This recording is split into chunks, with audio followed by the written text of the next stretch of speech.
prosecutors are going to put forth their case. And as Alicia was saying at the beginning, I'm just the narrator. And rest assured, Alvin Bragg and the prosecutorial team over at the District Attorney of New York's office would not have brought this case unless they thought that they were going to be successful. That was Trump's former personal attorney, Michael Cohen, with us yesterday here on The Weekend. He's one of the potential star witnesses expected to testify in the criminal hush money trial. And he's one of the people Donald Trump just last night attacked online, calling Cohen a disgraced attorney and felon. Christy Greenberg and Marcus Childress are back with us.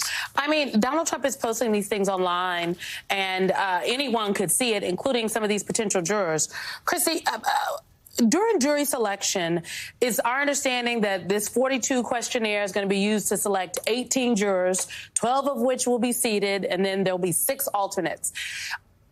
Is the questionnaire, is some of it written? Are they all asked in the court proceedings tomorrow? How does this really shake down in terms of asking the questions? And I mean, we also have, I want to note, at least a couple of the questions, we have some of them already. A couple of the questions are specific about Donald Trump and extreme groups. You know, are you signed up, or have you ever been signed up for, subscribed to, or followed any newsletter or email listserv run by or on behalf of Mr. Trump or the Trump Organization?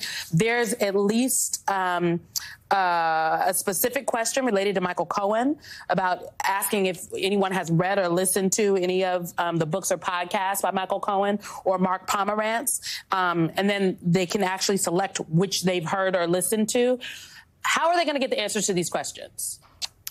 So I believe the answers to these questions will be verbal. This will be oral. You'll go through the questions with each person, and I don't believe they'll be writing them down. I believe they'll be asked in court by the judge, and because it also allows prosecutors and the defense to have some follow-up questions.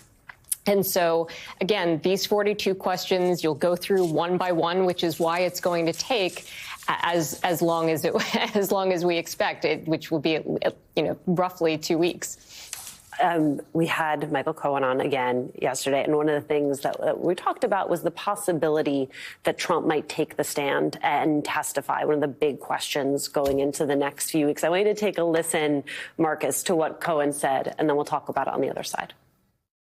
The likelihood of Donald Trump being on the stand is equal to the likelihood of me waking up tomorrow 7'6" and playing center for the New York Knicks. It's not going to happen. How many times have we heard the same story again and again and again that, I want to testify. Absolutely. I'm going to tell the truth. The one thing that, every time Donald opens his mouth, you know that something non-truthful is coming out of it. He is not a good witness. He's not going to take the stand. In fact, I hope that I'm wrong, because I think that would be absolutely classic for America to be able to see Donald Trump on the witness stand trying to defend himself in a case that's indefensible.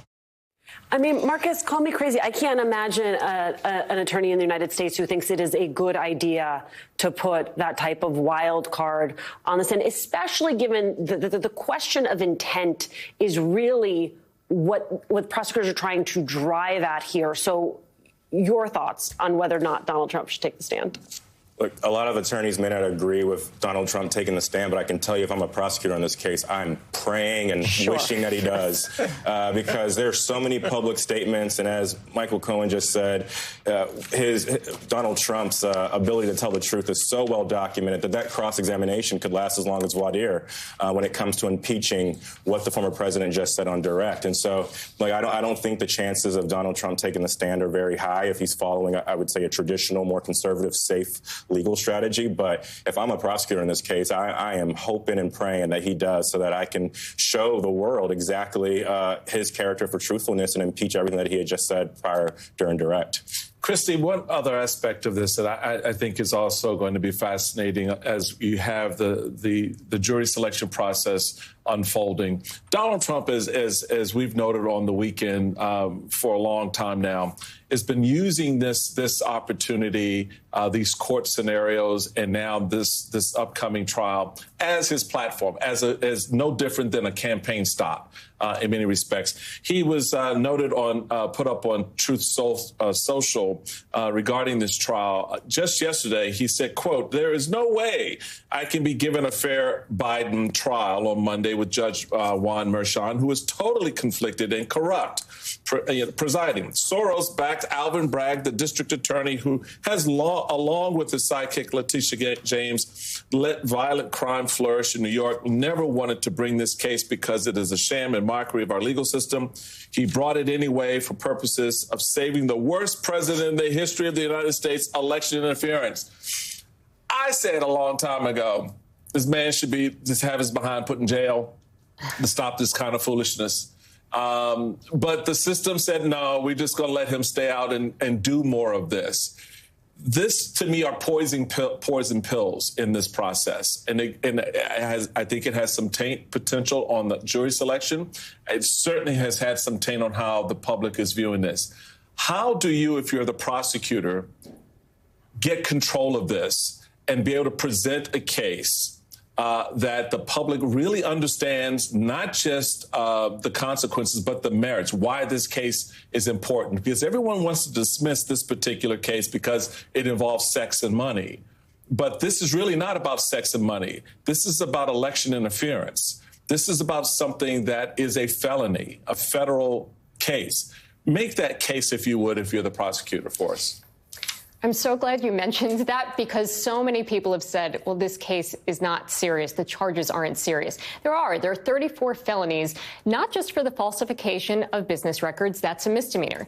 But the falsification of business records was done in order to conceal this unlawful agreement to influence the outcome of the election. I mean, we can remember back to 2016 how close this election was. And out there, when Donald Trump is chanting, lock her up about Hillary, what he's actually doing is paying Stormy, to try and shut her up, right? So he was like, this mattered. And who was defrauded? The American people were defrauded. The voting public was defrauded from information that they would have been useful in making their decision about who to vote for. So I think this is going to be, we're going to take a trip back in time to 2016 and really try to understand why what he did, why this catch and kill scheme, why keeping this information from the public, why it mattered. That is what the prosecutors are going to focus on, not just for the jury, but I also think for the American people. Michael, if it were Donald Johnson we were talking about, not Donald Trump, he would not be on his social media site posting. He would be in contempt in a jail cell. Absolutely, he would. Pass the plate on that one this Sunday morning. Christy Greenberg, Marcus Childress, thank you very much for being with us.